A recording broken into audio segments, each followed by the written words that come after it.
everyone, I am Drishti and I am the co-founder of All About Chai. आज मेरे पास एक बहुत tough task है which is to do some order packing. तो आज हम orders pack करेंगे while discussing college life.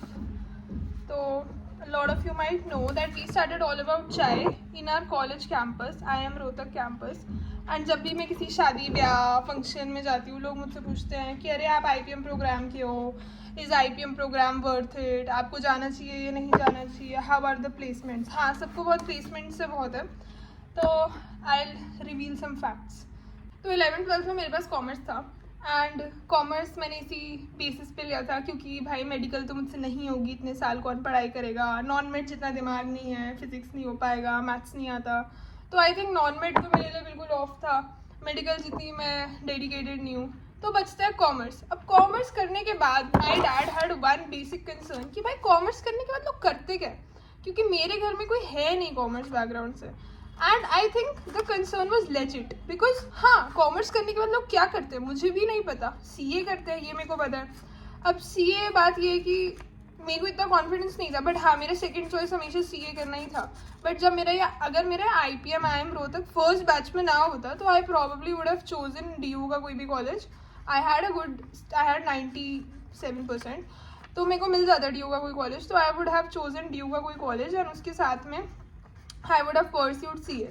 But thankfully मुझे IIM रोहतक मिल गया and I thought that I had one chance of college life. तो वी स्पेंड अंडर ग्रेड के सिर्फ 9 months इन कॉलेज. उसके बाद तो भाई कोविड आ गया, तो I didn't have that one chance also.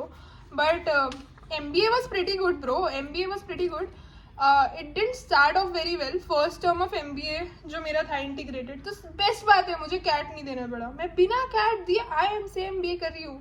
तो I think that was a shortcut as well. But shortcut क्या भाई, IPM में तो करा ना, IPM में भी ऑड्स कम ही थे, plus we paid a lot.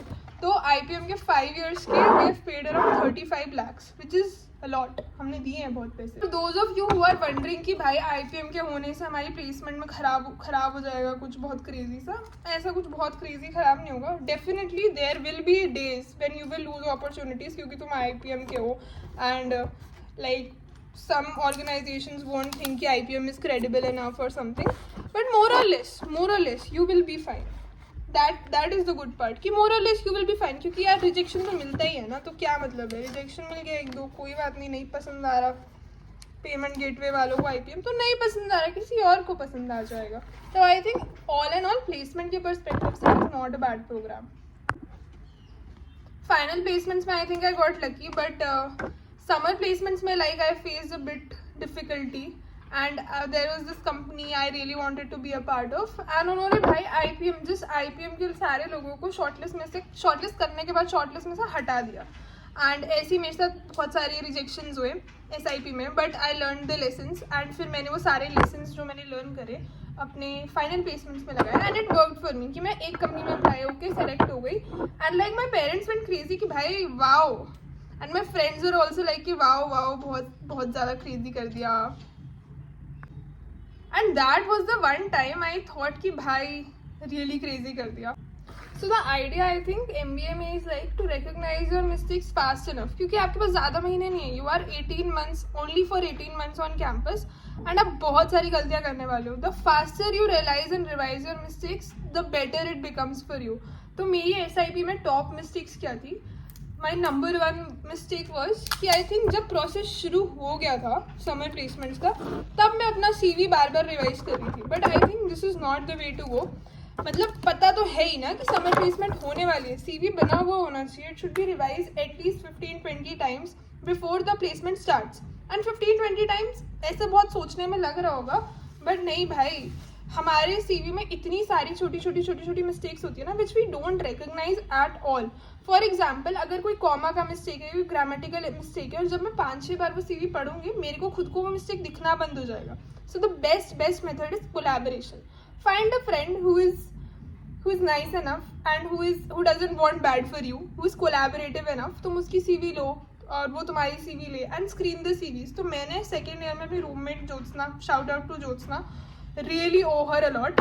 So she did screen my CV a bunch of times. Trust me, you will find 1 or 2 people who are collaborative enough and जिनको अच्छा लगेगा कि वो भी अपना CV तुमसे स्क्रीन करा ले और तुम उनका CV स्क्रीन कर दो. तो I think collaboration is always the key MBA में, which has worked for me. कि मतलब इतना कंपटीशन रख के भी क्या करोगे भाई. If you are helping your friend and your friend is helping you, trust me, दोनों के साथ अच्छा ही होने वाला है. मेरे फ्रेंड्स भी ठीक ही थे, हम लोग CV एक्सचेंज करके स्क्रीन करते रहते थे एक दूसरे की, and that was a constant activity between us. And सबकी अच्छी प्लेसमेंट ही हुई है, तो ऐसा नहीं होगा कि वो आपने इसकी हेल्प कर दी तो बुरा हो जाएगा. तो जब मैंने MBA में एंटर किया था तो everyone was like telling me कि नहीं भाई वहाँ तो बहुत कंपटीशन होता है, you never make real friends in MBA. Honestly सारे लोग अच्छे नहीं होंगे और वो आपको हाइंडसाइट में पता चलेगा कि सारे लोग अच्छे नहीं हैं, बट उन लोगों में भी अच्छे लोग मिल जाएंगे आपको. आई थिंक मेरे को तो मिल गया, उन लोगों में भी you will find your people. Also one underrated tip is to start writing on LinkedIn as well. ठीक है, कॉलेज प्लेसमेंट्स पे डायरेक्ट फर्क नहीं पड़ेगा, but in case what if you don't get placed college से, या you don't find an opportunity that suits you, या फिर व्हाट इफ आपको लिंक्डइन से कोई बेटर अपॉर्चुनिटी मिल गई. If you are writing on LinkedIn you are with a good content authority. What is a content authority? I am not writing shit on LinkedIn. At least if you are writing, write good stuff, and if थोड़ा सा screen करा लो उसको, लोगों को दिखा दो, उसके बाद पोस्ट करो. Don't post shit on LinkedIn, don't post your selfie on LinkedIn. उस टाइम पे बहुत सारे व्यूज आ जाएंगे, बट कोई भी रिक्रूटर देख के ही वॉन्ट बी थ्रिल्ड कि ओ इसके 6000 फॉलोअर है और इसने 10,000 सेल्फी डाल रखी है. Nobody would be thrilled, trust me. सिर्फ ये लिंक्डइन इन्फ्लुएंसर्स के लिए चलता है, हमारे लिए नॉर्मल लोग जो नौकरी ढूंढ रहे हैं उनके लिए नहीं चलेगा.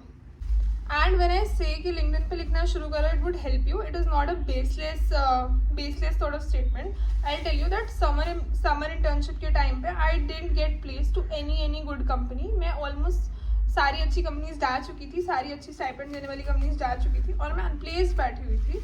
And I had started writing on LinkedIn. अब इस फॉलोअर बेस को मैंने यूज़ करा, मैंने SaaS कंटेंट के बारे में लिखना शुरू कर दिया. I started writing a lot about my experience B2B SaaS में, क्योंकि तब I was interning with a company who was into B2B SaaS. तो मैंने थोड़ा बहुत अपने एक्सपीरियंस के बारे में लिखना शुरू कर दिया और बहुत चीज़ें लिखना शुरू कर दी लिंक्डइन पे, जो मुझे समझ आ रही थी, जो मुझे लग रहा था कि मैं रेलिवेंट चीज़ें लिख रही हूँ. I was noticed by one of the companies जिसमें मैंने अपनी समर इंटर्नशिप करी. I had applied as well, but they saw my profile and they liked it a lot, and they were like yeah we like your content, and they offered not just a summer internship, they offered me a 6-month LP plus internship जिसमें they were paying me 50,000 per month with a MacBook Pro. तो just I am telling you this not to brag but to give you some motivation कि भाई LinkedIn बेकार नहीं है. use LinkedIn in the right way and आपको बहुत बढ़िया results मिलेंगे. तो I think this is an underrated tip जो बहुत सारे मेरे फ्रेंड्स ने भी यूज़ नहीं करी है, बट लिंक्डइन को भाई अच्छे से यूज़ करो, अभी भी काम आएगा और बाद में भी काम आएगा. Another tip which is very relevant for people जो MBA वाले इंटरव्यूज़ दे रहे हैं, कि आप जिस भी वर्टिकल का इंटरव्यू दे रहे हो, फॉर एग्जाम्पल मार्केटिंग का इंटरव्यू दे रहे हो, तो ये जो छोटी चीज़ें like 6 P's of marketing, 7 P's, 8 P's, पता नहीं क्या कौन से P आ गए. बट हाँ ठीक है, मैं इतना वैल्यू नहीं देती इन सब पीस को, बट मोर और लेस ऐसे जो फ्रेमवर्क्स होते हैं वो आ सकते हैं. लाइक लोग पूछ सकते हैं जनरल नॉलेज के लिए, just to see how much attention may be have paid in class, या फिर I don't know what their agenda is, but वो पूछ लेते हैं. तो इट्स बेटर कि जैसे अगर मार्केटिंग का इंटरव्यू दे रहे हो तो सारे मार्केटिंग फ्रेमवर्क्स को लिख लो. प्रिसाइसली रिमेंबर जब मैं अपना फर्स्ट इंटरव्यू दे रही थी ये फाइनल प्लेसमेंट्स का, there were people who were interviewing alongside me, and हम डॉम से क्लास जा रहे थे. They were asking stupid questions like कि CAGR वगैरह क्या है इंश्योरेंस का, हमने कुछ नहीं देखा. तो द थिंग इज कि अब ऐसे तो मुझे भी CAGR नहीं पता इंश्योरेंस का, बट अगर मेरे को इंटरव्यू देना तो मैं देख के जाऊँगी ना. तो बेसिक प्रिपेयर कर लो, इट्स फाइन, करना चाहिए बेसिक प्रिपेयर. किसी को भी पहले से नहीं पता होगा, जो भी इंडस्ट्री, अगर मैं FMCG में जा रही हूँ या फिर मैं जिसका भी इंटरव्यू दे रही हूँ, इट्स नॉट नेसेसरी कि मुझे पहले से सब कुछ पता होगा उसके बारे में. But I have Google, I have ChatGPT, I have endless resources. Prepare करो, preparation is the key. Prepare जितना, जो भी इंडस्ट्री है उसका CAGR क्या है, who are the leaders of the industry, उनका क्या चल रहा है, what is the latest news about the industry, who is the governing body of the industry, क्योंकि हर एक इंडस्ट्री की एक गवर्निंग बॉडी होती है. फॉर एग्जाम्पल अगर FMCG है तो बहुत सारे फूड के नए लॉज आते रहते हैं. न्यूज़ में जाओ, पढ़ लो ऊपर की 2-4 न्यूज़, थोड़ा सा ग्लोब भी कर दोगे ना उसके बाद तो चलेगा. 4 फैक्ट मारे और 2 झूठ बोला ना तो आपका इंटरव्यू ठीक रहेगा. पर अगर 2 फैक्ट मारोगे और 4 झूठ बोलोगे तो आई थिंक डाइसी है.